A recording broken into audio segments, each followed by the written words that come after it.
শহীদ ভাই, আপনাকে শুভেচ্ছা। ধন্যবাদ আপনাকে, ভালো থাকবেন। শহীদ ভাই, আপনার কাছে আমার প্রথম জিজ্ঞাসা হচ্ছে, আপনি তো নানা ধরনের সরকারের সাথে কাজ করেছেন, আপনাকে এই সরকারটাকে আপনি কিভাবে সংজ্ঞায়িত করবেন এটাকে? আমি তো এই সরকারের সাথে কাজ করিনি, সুতরাং একেবারে ভেতর থেকে কি হচ্ছে না হচ্ছে এটা বোঝা আমার পক্ষে কঠিন। বাট আমার চাকরি শুরু জেনারেল এরশাদের সময়, তারপরে বেগম খালেদা জিয়া, শেখ হাসিনা, আবার বেগম খালেদা জিয়া এবং শেখ হাসিনার সরকারের সাথে কাজ করার আমার সুযোগ হয়েছে। 2013 সালের আমি রিটায়ার করেছি শেষের দিকে, 2014 সালের প্রথমার্ধে, জানুয়ারি মাসের মধ্যে। তো সেই জন্য আমি 13 সাল বলি, যে 13 সালে আমার রিটায়ারমেন্ট। তো এখন সব সরকারের সাথে কাজ করার তো নানান অভিজ্ঞতা, এই সরকারের সাথে যেহেতু কাজ করিনি, কিন্তু জনমনে এই সরকার সম্পর্কে যে ধারণা এবং যারা যা শুনি, তাতে মনে হচ্ছে যে এই সরকার হচ্ছে এই বাংলাদেশের 54 বছরের মধ্যে সবচেয়ে দুর্বল সরকার।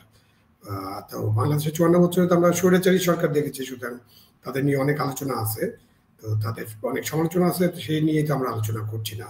তো বর্তমান সরকারকে যখন দেখি আমরা, তখন দেখি এটা খুবই দুর্বল সরকার, তাদের নানান সীমাবদ্ধতা এবং কোনো কোনো দলের পরামর্শে তারা চলার চেষ্টা করছেন, যেটা তাদের জন্য বিপজ্জনক হয়ে যাচ্ছে। এবং তাদের যে সাধারণভাবে যে রাজনীতিতে যদি বলেন, যে আপনার সংবিধান, তারপরে সংস্কার, আপনার বিচার, এই তারপরে রাজনৈতিক দলকে ঐক্যমত্যে আনা, সেখানে তো তাদের অনেক দিন ধরে তারা চেষ্টা করছেন। এখন পর্যন্ত আমরা ফাইনাল কোনো শেপ দেখতে পারিনি, সুতরাং 1 বছরের মাথায় এসে বলতে হবে যে আমরা তো আগামী কয়েকদিনের মধ্যে এটা দেখতে পারবো। আর সরকার তো শুধুমাত্র এই সংস্কার করার জন্য আসে না, বা সরকার শুধুমাত্র একটা ইলেকশন করে দেওয়ার জন্য আসে না। মানে সরকারের কাজ হচ্ছে যে দেশের যে সাধারণ যে কাজগুলো, মানে দায়গুলো, সেগুলো প্রতিপালন করা। যেমন ধরেন আইন শৃঙ্খলা পরিস্থিতি, তো সেখানে এই সরকারকে জনগণ তো কোনো নাম্বারই হয়তো দিবে না, কারণ আইন শৃঙ্খলা পরিস্থিতির অবস্থা খুবই খারাপ।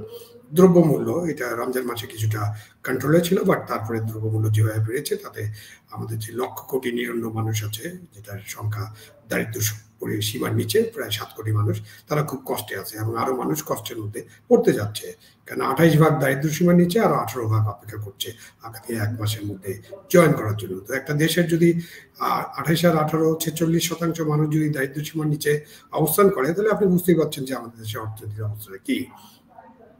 অনেক ঢাকঢোল পেটানো সত্ত্বেও আমাদের ব্যবসায়ীরা দেশের অভ্যন্তরে এবং বাইরে থেকে যে ইনভেস্টমেন্ট হওয়ার কথা ছিল অর্থনৈতিক চাকা সচল রাখার জন্য, সেগুলো হচ্ছে না। আমাদের বিভিন্ন শিল্প কারখানায় নানান গোলযোগের কারণে এবং 5ই আগস্টের পরে হামলা, লুট এবং আগুন লাগাই দেওয়ার কারণে এখন ধরেন 28 লক্ষর বেশি শ্রমিক তারা চাকরি হারিয়েছেন, আরো অনেক শ্রমিক চাকরি হারাবেন, এদের মধ্যে নারী শ্রমিক অনেক বেশি। দেশের অন্যান্য পরিস্থিতি যদি বিবেচনা করি, আইন শৃঙ্খলা তো একেবারেই পরিস্থিতি খুব নাজুক, এবং মবের একটা মূল্যকে আমরা এখন পরিণত হয়েছি। যখন তখন যেখানে খুশি কয়েকজন মিলে একটা মব সৃষ্টি করলেই তারা ওখান থেকে কিছু লাভ করেন, এবং তারপরে সেই মবটা আবার রাজনৈতিক মবের দিকে আমরা এগিয়ে চলছি। তো এই যে মবের শাসনটাকে আসলে ফ্যাসিবাদী শাসন বলা হয়। ফ্যাসিবাদী শাসনের শুরুটা যদি আমরা চিন্তা করি, ওই আপনার মুসলিনের সময়, ওটা কিন্তু মবের শাসন ছিল, মব দিয়ে এই ফ্যাসিবাদ কায়েম করা হয়েছিল। বাট আমাদের দেশে তো রাজনৈতিক দলগুলো আছে, তারা নির্বাচন করে ক্ষমতা, যে তারাও আবার একটা কর্তৃত্ববাদী শাসন করেছে। এখনকার শাসনটাকে তখন আপনি বিবেচনা করবেন যে এই মবের মূল্য যদি চলতে থাকে, তাহলে এটা তো ফ্যাসিবাদের আর একটা রূপ।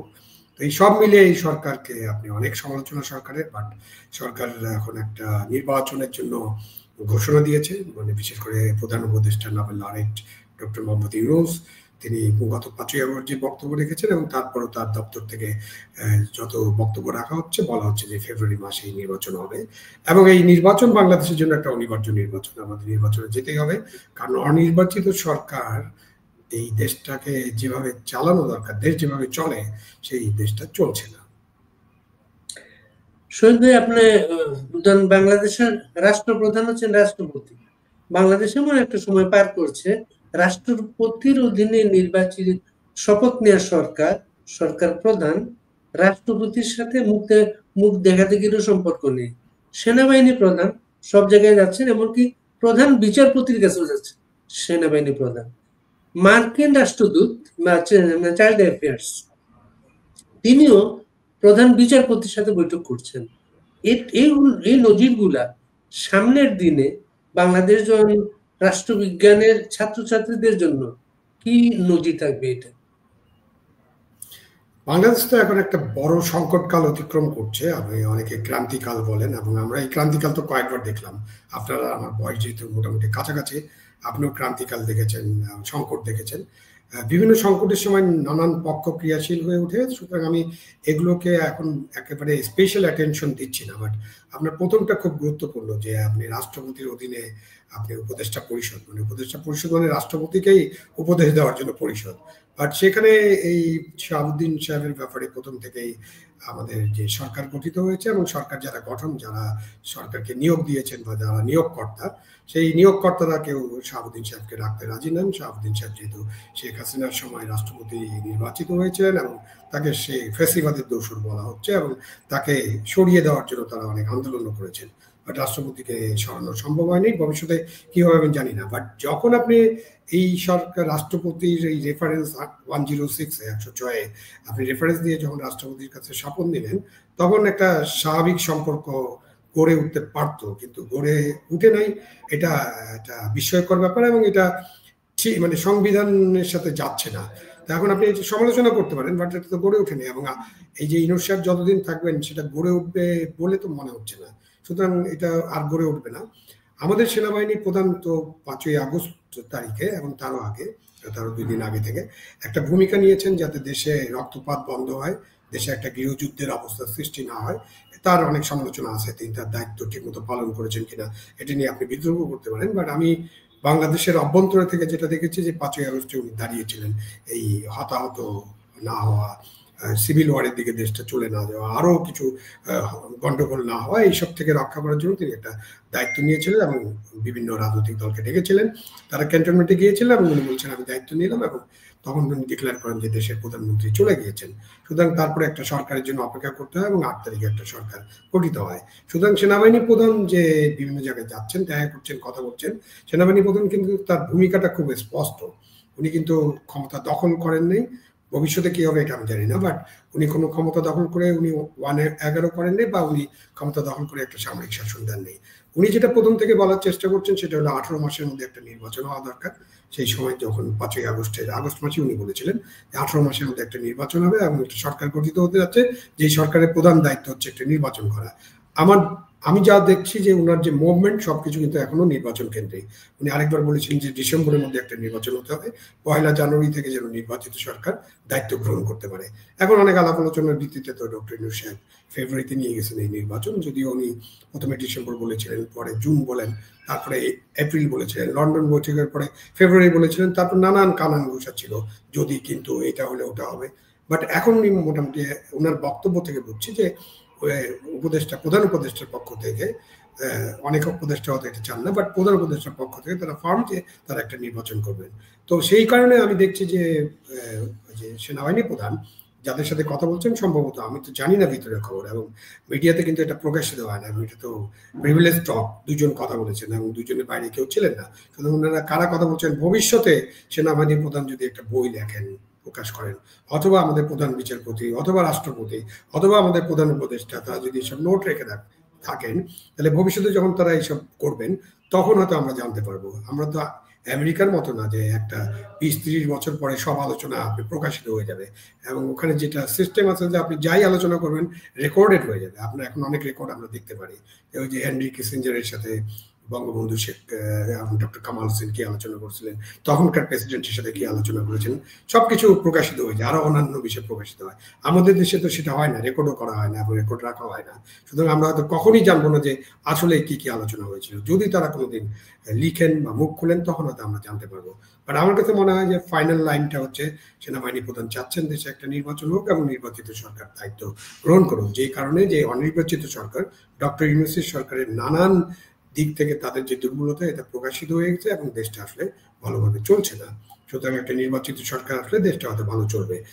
অনেকে এটাও বলবেন যে নির্বাচিত সরকার তো আমরা দেখেছি, আমরা গত 54 বছর অনেক সরকার দেখেছি, এবং তারা নির্বাচন করছে, নির্বাচন ছাড়া সরকার ছিল, সেনাবাহিনীর সরকার ছিল, সেনা সরকার ছিল, সব কোনো সরকারই তো আমাদেরকে কোনো ভালো পথ দেখিয়ে যায়নি। তো এইবার নির্বাচন হলে কি সব ভালো হয়ে যাবে? না, সব ভালো হবে না। বাট নির্বাচন, এই যে আন্দোলন, এই যে বিশাল পরিবর্তন, এই পরিবর্তনের মধ্যে দিয়ে নিশ্চয়ই রাজনৈতিক দলগুলো কিছুটা শিক্ষা নেবে, এবং শিক্ষা নেওয়ার কারণে হয়তো ভালো করবে না এরকমটা নিশ্চিত করে বলা যায় না।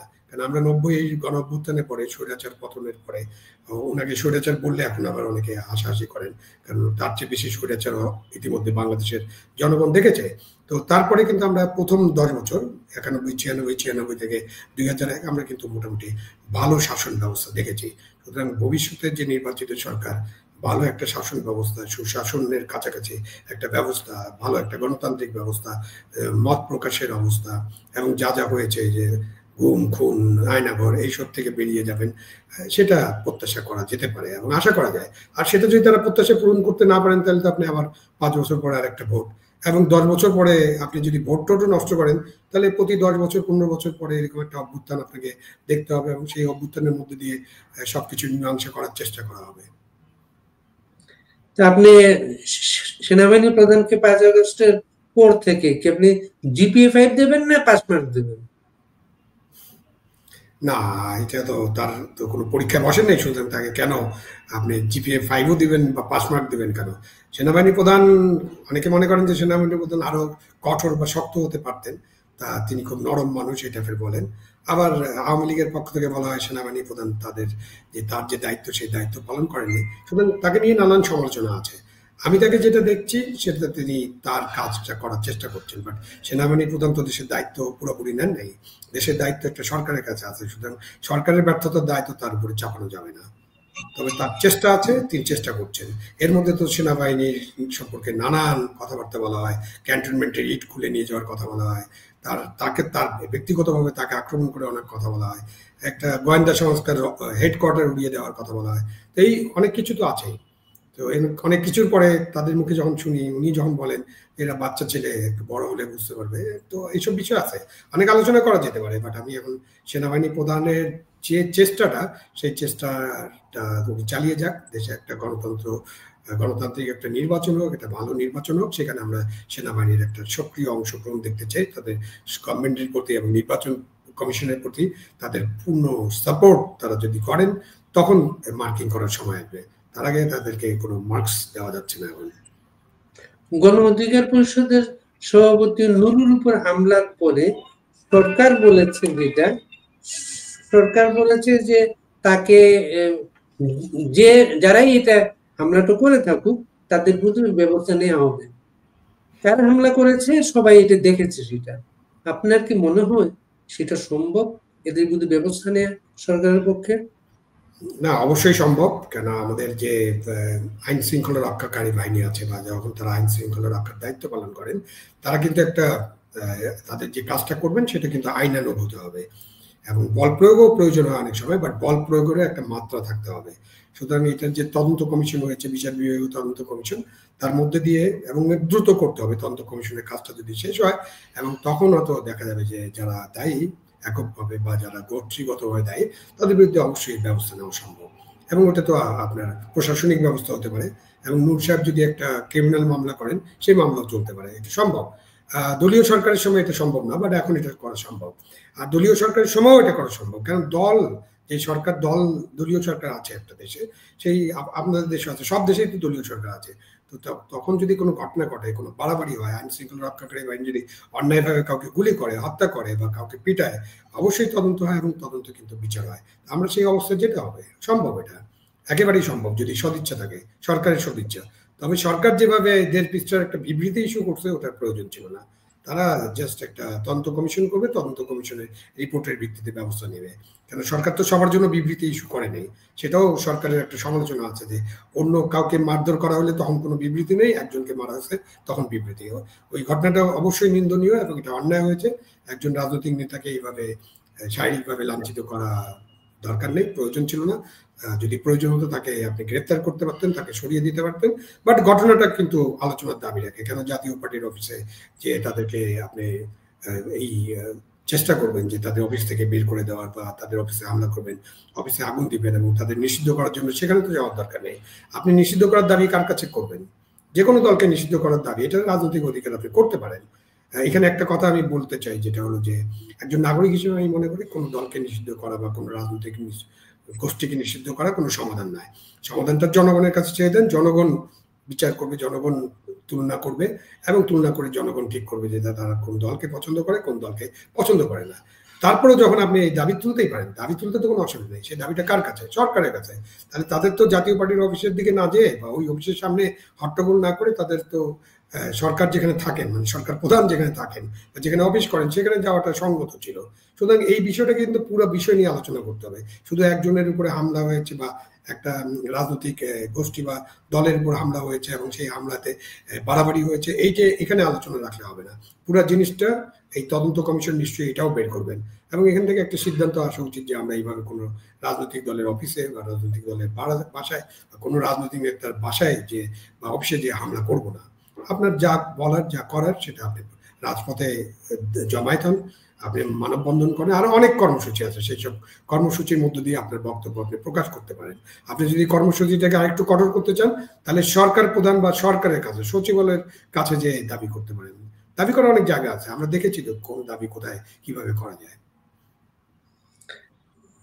সরকার একটা বিবৃতি দিয়েছে, মানে এটা আমি আমি আমার খেয়াল পড়ে না, আমি কখনো বিবৃতি দেখেছি একটা সরকারকে।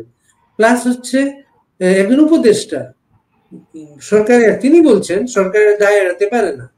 এরপরে আর তদন্তের কি জায়গা থাকে এখানে? প্রথম কথা হলো, যে উপদেষ্টা এটা বলেছেন তিনি আইন উপদেষ্টা সম্ভবত, সুতরাং তিনি এটা কেন বলেছেন এটার ব্যাখ্যা তাকে দিতে হবে। উনি এইভাবে বলতে পারেন না, সরকার কখনো বলতে পারে না যে আইন উপদেষ্টা স্থানীয় সরকার উপদেষ্টা।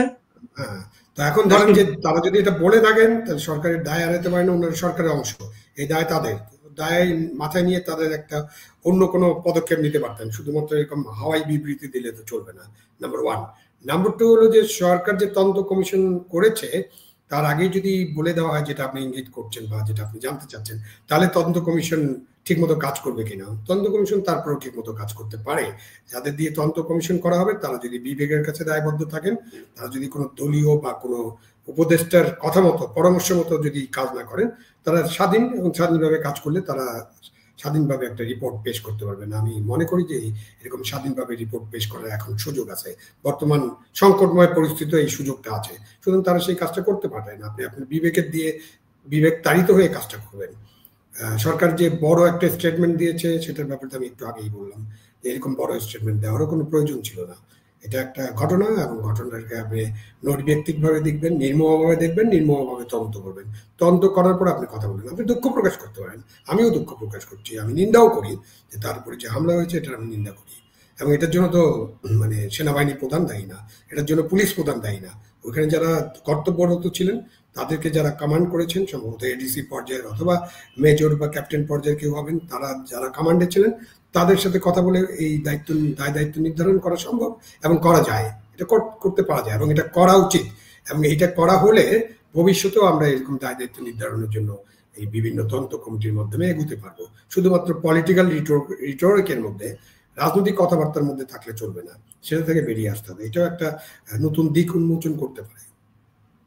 আপনি যখন থেকে টেলিভিশন মিডিয়ায় কথা বলছেন, পত্রিকায় লিখছেন, ইন্টারভিউ দিচ্ছেন, তখন থেকে বাংলাদেশের সবাইকে নিয়ে নির্বাচনের পক্ষে কথা বলে আসছেন। বাংলাদেশের সবাইকে নিয়ে নির্বাচন হয় নাই বলেই সংকটটা তৈরি হয়েছে। আবার একটা নির্বাচন বাংলাদেশে করার কথা বলা হচ্ছে যেখানে সবাইকে নিয়ে নির্বাচন হচ্ছে না। আপনি কি এটাকে আপাতত নির্বাচন বলবেন?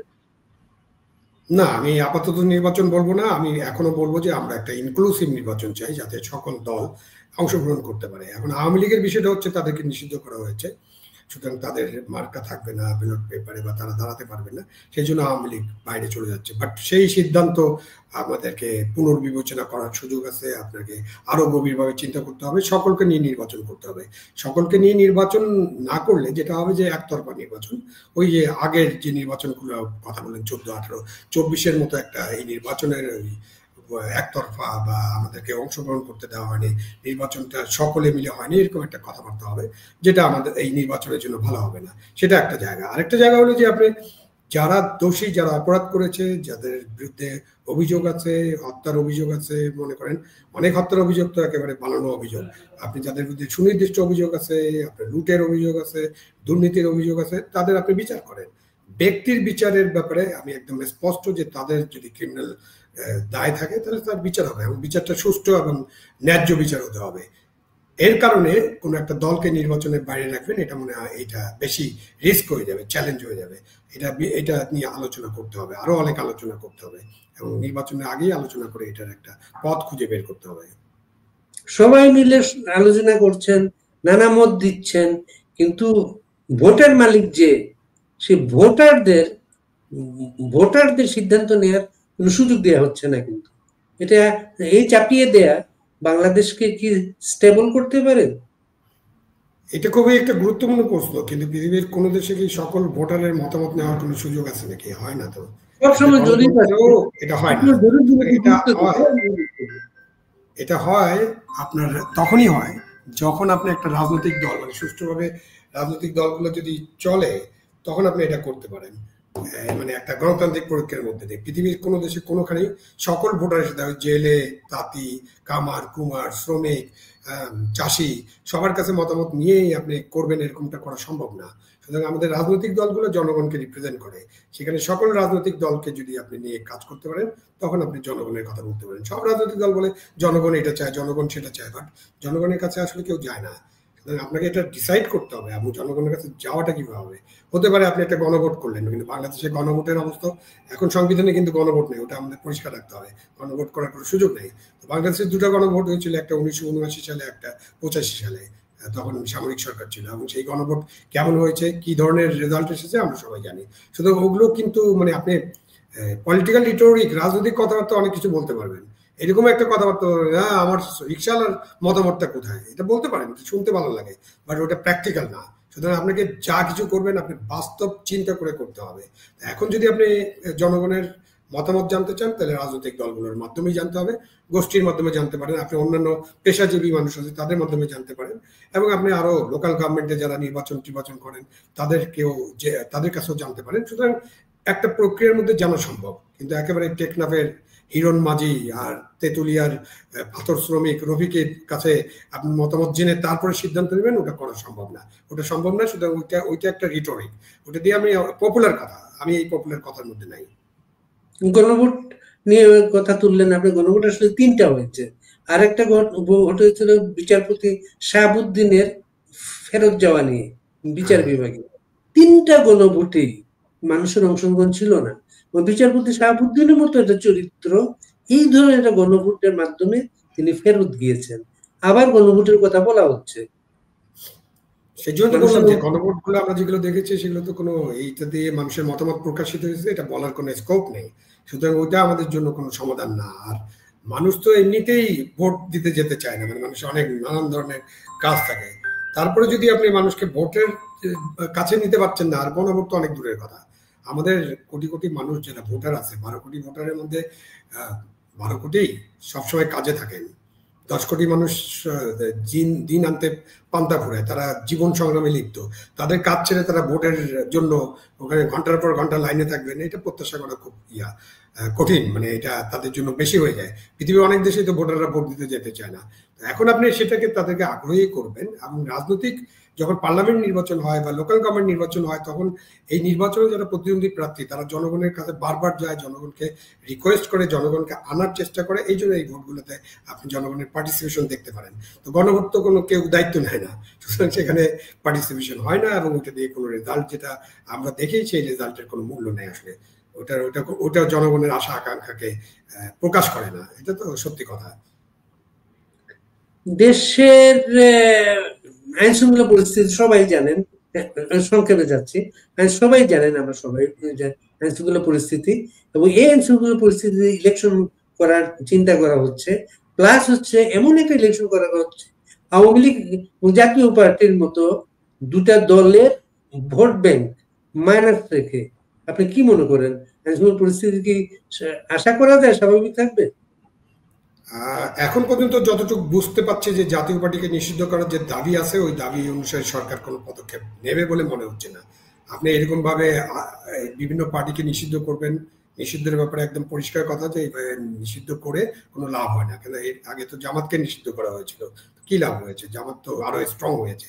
সুতরাং নিষিদ্ধের রাজনীতি, নির্মূল করার রাজনীতি, এটা থেকে আমাদেরকে বেরিয়ে আসতে হবে। আমাদেরকে সকলকে সুযোগ দিতে হবে, সকলকে সমান সুযোগ দেন, জনগণকে ডিসাইড করতে দেন। এই যে এই দেশের জনগণ ডিসাইড করেছে বলেই তো পাকিস্তান সৃষ্টি আন্দোলনের সাথে যারা ছিল মুসলিম লীগ, তাদেরকে এখন আমরা খুঁজে পাইনি। তার মানে জনগণ তাদেরকে নাকচ করে দিয়েছে বা জনগণ তাদেরকে পছন্দ করছে না। তো সেরকম ভাবে জনগণের মধ্য দিয়ে, আপনি ভোটের মধ্য দিয়ে, পপুলার ভোটের মধ্য দিয়ে আপনি ডিসাইড করবেন। তো ওইসব জায়গায় যাওয়াটা ঠিক হবে না।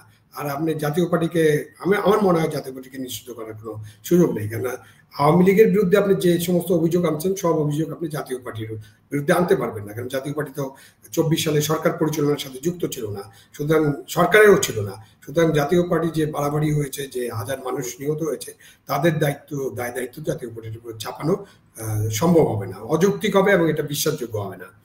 তো দেখা যাক সামনে কি হয়। এই যদি আমরা এগোতে পারি, সেটাই বাংলাদেশের জন্য মঙ্গল। আপনার প্রতি আমাদের শেষ প্রশ্নটা, আজকে সাবেক আইজিপি কে রাজসাক্ষীর সাক্ষ্য নেওয়া হয়েছে। প্রধানমন্ত্রী, স্বরাষ্ট্রমন্ত্রী, এদের বিরুদ্ধে যে রাজসাক্ষী করা হয়েছে সাবেক আইজিপি কে, এবং রাজসাক্ষীর বিচার সব সময় সব দেশে প্রশ্নবোধক বিচার হয়। আপনি এই রাজসাক্ষীর মাধ্যমে তড়িঘড়ি বিচারটাকে আপনি কিভাবে দেখবেন? প্রথমত, এটা তো আইনি প্রক্রিয়ার মধ্যে আছে। আমরা আইনি প্রক্রিয়ার বিষয়ে আলোচনায় যাব না, কারণ আইনি প্রক্রিয়ার বিষয়ে প্রসেসটাকে আমাদের ফলো করতে হবে। বাট যেটা একটা বক্তব্য এসেছে প্রধান প্রসিকিউটরের কাছ থেকে, যে তারা তাড়াহুড়া করছেন এবং তাড়াহুড়াতে উনিও নিজেই সন্তুষ্ট না। সুতরাং জাস্টিস হারিড ইজ জাস্টিস বারিড, ওই পর্যন্তই আমরা আলোচনা রাখতে পারি আপাতত। তারপরে আরো আলোচনা করার সুযোগ থাকবে। আওয়ামী লীগের মিছিল বেরোচ্ছে খুব বড় বড় ইয়েতে, ঢাকায়। আওয়ামী লীগের ফিরে আসাটাকে এত দ্রুত সম্ভব ছিল বলে আপনি মনে করেন? দেখেন, আওয়ামী লীগ একটা বড় রাজনৈতিক দল। তার 40-45, লাস্ট ইলেকশন 2008-এ তার 47% ভোট ছিল। সুতরাং তাদের ভোট কমাতে কমাতে অনেকে আওয়ামী লীগ যারা পছন্দ করেন না, যারা আওয়ামী লীগকে ফ্যাসিস্ট পার্টি মনে করেন, যারা মনে করেন আওয়ামী লীগ একটা মাফিয়া, তাদেরকে নিষিদ্ধ করে দেওয়া উচিত, তাদের সাথে অনেক আলাপ আলোচনা এবং প্রকাশ্য আলোচনায় তারা বলেছেন যে এখনো তাদের 20-25% সাপোর্ট আছে। তো আপনি যদি 12 কোটি মানুষের 25% ধরেন, তাহলে 3 কোটি ভোটার, 12 কোটি ভোটারের। আর যদি আমাদের 20 কোটি মানুষের 25% ধরেন, তাহলেও তো অনেক বড় বিষয়। সুতরাং আপনি এদেরকে একেবারে উড়িয়ে দিবেন, এটা তো হবে না। ফিরে আসা তো নির্ভর করবে যে আওয়ামী লীগ কি রাজনীতি করতে চায়। আওয়ামী লীগের রাজনীতি তো পরিষ্কার করতে হবে। যেসব ঘটনা ঘটেছে সেই ব্যাপারে আওয়ামী লীগের একেবারে পরিষ্কার বক্তব্য কিন্তু আমরা এখনো পাইনি। একটাই পাচ্ছি, যেটা হচ্ছে ষড়যন্ত্র ষড়যন্ত্র ষড়যন্ত্র। বাট এই ষড়যন্ত্রের মধ্যেও যে বাড়াবাড়ি ছিল, যত মানুষ নিহত হয়েছে, সেখানে বল প্রয়োগের ঘটনাগুলো সবগুলি সঠিক ছিল কিনা, সেই সব ব্যাপারে আওয়ামী লীগের বক্তব্য জনগণ প্রত্যাশা করে। সুতরাং আওয়ামী লীগ যদি ফিরে আসে, তাহলে তাদের যে অতীত কার্যকলাপ, সেটা একটা পরিষ্কার পরিচ্ছন্ন ধারণা মানুষকে দিতে হবে। তারপরে মানে আওয়ামী লীগকে আপনি ঢালাও ফ্যাসিস্ট বা মাফিয়া এই কথা বলতে আপনি রাজি না? না, আমি তো বলি নাই কখনো। আমি রাজি আর অরাজির বিষয় না, আমি তাদেরকে কখনো বলি নাই, সুতরাং আমি তো বলি না এটা। আপনাকে অনেক ধন্যবাদ আবু আলম শহীদ খান। আমরা মাঝে মাঝে চেষ্টা করবো আপনার কথা তুলে ধরতে। ধন্যবাদ আপনাকে, ভালো থাকবেন, শুভ দুপুর।